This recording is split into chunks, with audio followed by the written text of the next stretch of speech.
Hello viewers, তোমরা যারা attack on Titan দেখেছো কখনো ভেবে দেখেছো কি টাইটানের এত শক্তিশালী হওয়ার সত্ত্বেও তারা মাত্র কেন 13 বছরই বাঁচে? এর পেছনে আসলে কি গোপন সত্য লুকিয়ে রয়েছে? আজ আমি জানাবো তোমাদের সেই লুকানোর রহস্য। অ্যাটাক অন টাইটান ভার্সে আমরা দেখেছি 9টি মেইন টাইটান রয়েছে। এর মধ্যে রয়েছে এরেন, জিক, রাইনার আরও অনেকেই, এবং তাদের পাওয়ারের কিছু নির্দিষ্ট সময়সীমা রয়েছে। এরপর তাদের পৃথিবীতে থাকার সময় শেষ হয়ে যায়। এই 13 বছরের কাউন্টডাউন শুরু হয় যখন কোন টাইটান শিফটার হয়। যেমন এরেন তার বাবার কাছ থেকে অ্যাটাক টাইটানের পাওয়ার পর থেকেই তার সময় শুরু হয়। তাহলে প্রশ্ন আসে, ঠিক 13 বছরই কেন? এর পিছনে রহস্যময় একটি ব্যাখ্যা আছে।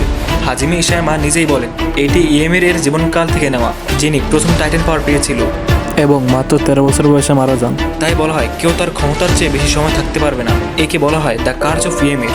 টাইটান শক্তি নিতে পারে যেমন ব্লেসিং, ঠিক তেমনই এটি কার্জ হয়ে দাঁড়ায়। ধীরে ধীরে শরীরকে দুর্বল করে তোলে, মানসিক চাপ বাড়ায়, শেষ পর্যন্ত একটি দুঃখজনক পরিণতি হয়। তোমার কি মনে হয় এরেনের যদি 13 বছরের সময়সীমা না থাকতো তাহলে কি সে কি একই সিদ্ধান্ত নিত? নিচে কমেন্ট করে জানিয়ে যাও, এবং ভালো লাগলে একটি লাইক করো। আর অবশ্যই অ্যাটাক অন টাইটানের আরও হিডেন ডিটেইলস নিয়ে আমি তোমাদের কাছে আসছি। আজ এই পর্যন্তই, সবাইকে ধন্যবাদ।